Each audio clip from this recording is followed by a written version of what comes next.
Sa totoo lang, yung set ko na car wash, ito lahat, may higit 2,000 lang yung gastos ko dito. Yan, wala na. Diba? Yan, pagulugan natin 5 piso. Yan. Gagana na magalala kasi hindi naman ito magkakabaliktad. So ito na yung relay. Usually kasi yung ginagamit ng karamihan, ito na relay, wala po ito. Pwede naman itong gamitin nila, pero yun na nga, masisira agad. Sa panahon ngayon, in demand na yung car wash window. Hulugan lang ng 5 piso, meron ka ng negosyo. Yan.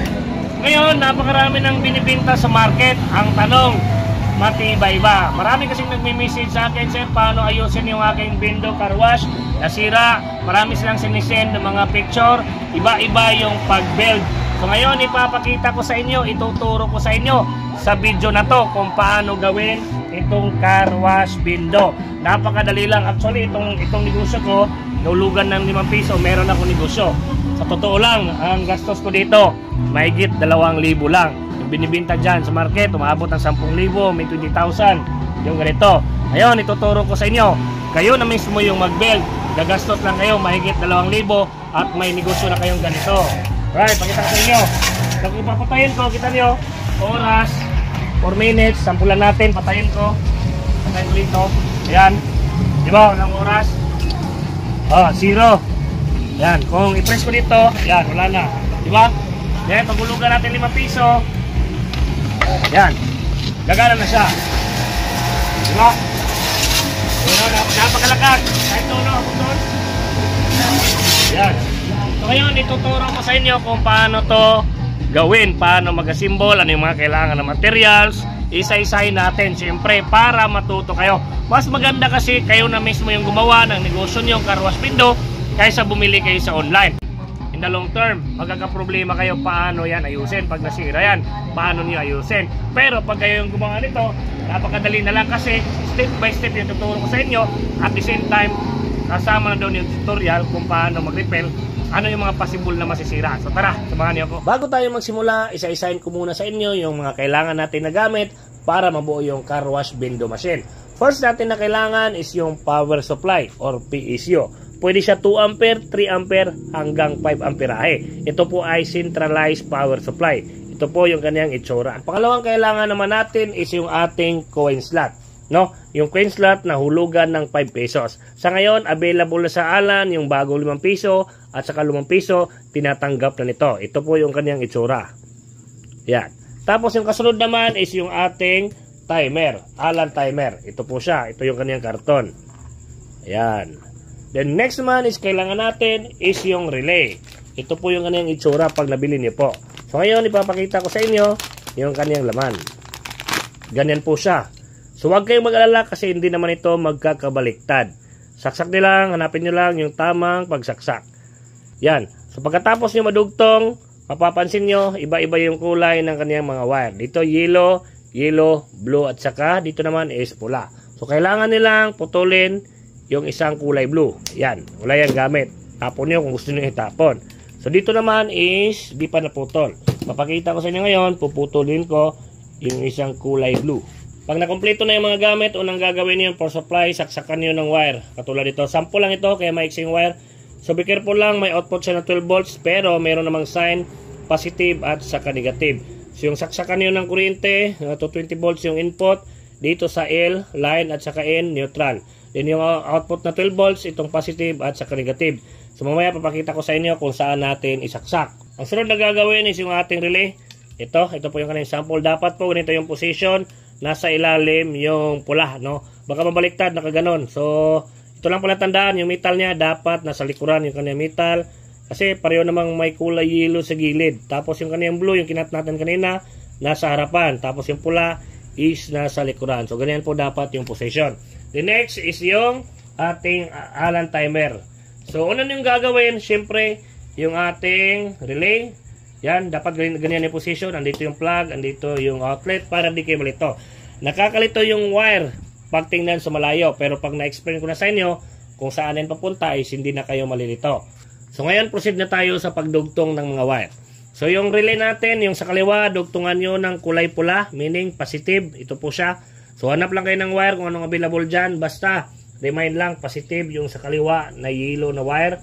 Papunta yan doon sa ating power supply. Dito, yung sign na positive papunta dyan. So, ganyan po yan. Yan. Makikita nyo, meron siyang pangalawa na positive.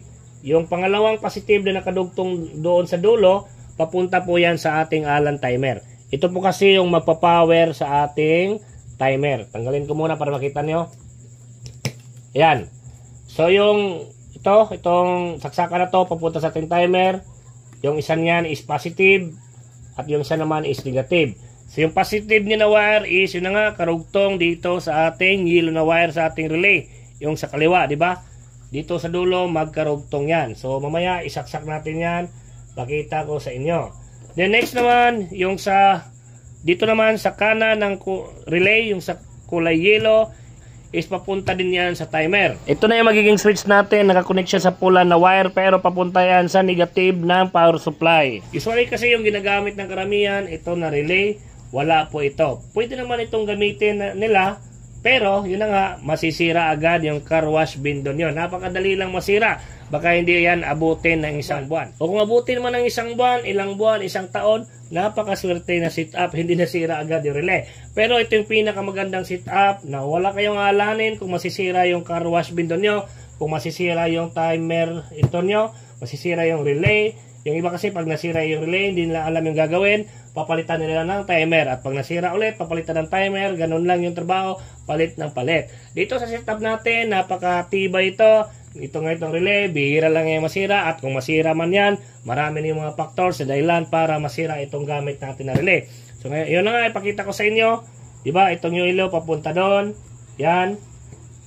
Yung nakasunod na gagawin nyo is yung kulay blue, papunta yan sa outlet. Dito natin sasaksak sa banda, basta kahit saan dyan sa ating outlet. Lagay na dyan. Tapos yung kanyang partner naman is ito.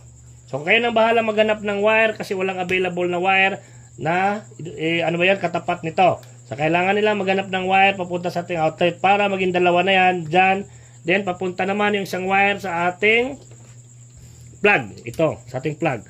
Then ang kanyang karugtong naman is syempre yung ating relay, yung sa kanyang pula. Ganyan yung position niya. So di ba yung outlet natin meron na yung mga wire dalawa. So yung isa papunta sa ating relay, yung kulay pula. At yung isa naman, ako na naghanap ng wire. Sa inyo naman, kayo na bahala maghanap ng wire para madugtong natin papunta doon sa outlet. So, ganyan yung position niya. So, tapos na tayo sa relay, tapos na tayo sa plug, tapos na tayo sa outlet, dito na sa timer.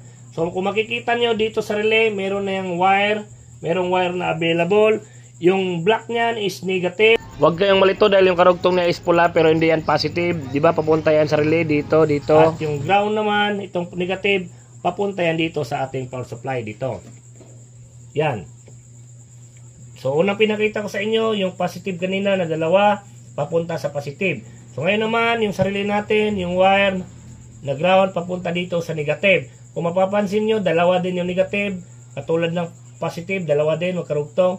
Ito din, dalawa na negative. So, yung isa niyan is papunta yan dito sa negative. No? Ito yung input ng ating timer para umandar yung ating timer. So, kanina, yung kanyang positive is ito, papunta sa ating power supply. So, yung kanyang negative naman is papunta sa power supply. So, saksak lang dyan. Then, kung mapansin nyo, may isang kulay na green dito. Wala po yung silbi. Kailangan nilang is putulin itong kulay green. Yun. So ngayon, idudugtong na natin yung negative at saka positive papunta sa ating power supply. So yung sabi ko sa inyo, meron yung sign na plus para sa positive at negative naman para sa black or ground. Yan.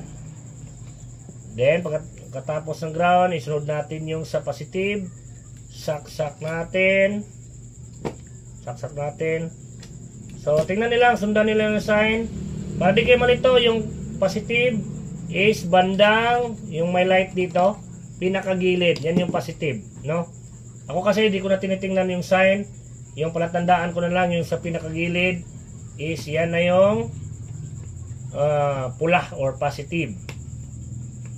Ayan, tapos na. So okay na yung sa power supply, papunta sa ating timer. Okay na sa ating timer, papunta naman sa ating relay, di ba? So ngayon is dito na tayo sa plug. Yung pinakita ko kanina, idudugtong nilang. Dugtong nilang yung sa ating plug. So ayan yung plug natin, nalagyan ko na ng wire. Ayan, dalawa. So ulit-ulitin ko sa inyo para hindi siyang baliktad. Yung unang wire is papunta sa ating relay, yung kulay pula, relay. Tapos yung isa naman is papunta sa ating outlet. Tapos yung isang wire naman sa outlet papunta sa relay pero yung kulay blue na. So dito banda okay na. Doon naman tayo sa ating Allen timer. Dito naman sa Allen timer, yan may tatlong wire dyan. Yung kulay pula, black at saka white. Ito yung para sa queen slot natin, no? So madali lang yan. Dito sa queen slot naman, meron din yung tatlong wire, no? Mga kasama na ito, yan, lahat ng mga wire na yan, wala kayong bibili na separate. Lahat ng wire na yan is kasama dito sa timer at ito naman is kasama dito sa queen slot, no? So itong tatlong wire is idudugtong nilang dito sa ating timer. Yan, idudugtong niya. Kayo na bahala magdugtong basta hindi magkadikit, hindi magkabaliktad, no? Kung yung pula is pula, yung puti is puti, yung black is black. Pagkadugtong nila is wala na, tapos na, goods na. Ready na po yan, saksakan ng pressure washer at meron na kayong sariling car wash window machine. At ito po yung finished product, ito po yung pinakita ko kanina. Ayan po, ayan. So di ba goods? Alright, so ito is ipapa-giveaway ko. Ito ang aking ginawa ngayon na wala pang box. Sa mga interested na makakuha nito, share lang ating video. Pipili tayo sa mga sharer dyan kung sino yung makakuha itong ating car wash na mga materials, no? Kayo na bahala gumawa ng ganitong box. Ito is ipamimigay ko, isang set po yan. So share lang ng ating video. So ito yung finished product natin sa ating Bendo car wash. Ito yung sample. So ayan, butas dito. Ito yung ating timer. Tapos yung hulugan, yung queen slot. Ayan, 5 piso yung pwede. Pwede yung bago at saka luma. Depende na yun sa inyo kung ano yung available. Tapos dito naman sa likuran, ayan, andito yung queen slot natin, yung ating relay, yung ating timer. Ito yung relay na built-in ng ating timer. Ito yung naging switch natin, hindi na yan natin ginamit, no? Kasi yung iba, direct dito, ito lang yung inaasahan nila na relay. Kaya bigla-bigla nasisira yung kanilang Bendo car wash. So ngayon, ito yung substitute ng ating relay. Ito yung gamit natin. Then, andito naman yung outlet. Dito nyo isaksak yung pressure washer nyo. Actually, isa lang talaga yung gagamitin natin dito. Pero dahil walang available na isa yung saksakan, wala dito sa amin. So, dalawa yung nagamit ko. Pero pag maglalagay kayo dito, saksak kayo dyan, kahit saan dyan. So, sample, yan, saksak natin yung cellphone. Sample lang, cellphone yung saksak natin. Basta dyan nyo ilalagay yung pressure washer na gamitin nyo. Then sa mga magtatanong kung saan ko nabili yung pressure washer, mahigit 1,000 lang yung bili ko. Andyan lang sa comment section yung link. Andyan din sa description yung link. Click nilang yan at makikita niyo yung gamit ko. So kahit ano yung pressure washer, pwede dyan. Kung meron na kayong available, pwede nyo gamitin. Direct din saksak dyan.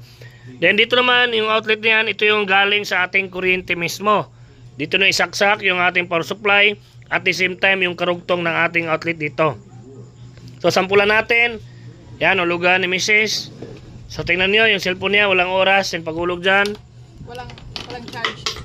Hindi pa nagsa-charge. Walang oras. Yan. So, kita nyo, na-detect na niya, charging na. So, meaning, kung car wash yung nakalagay dyan, pressure washer, gumana na yan. Yan, 3 minutes. Tapos, yung adjustable naman ng ating oras, merong mga video tutorial dyan. Pwede tayo gumawa. Request nilang, comment nilang sa baba kung gusto nyo.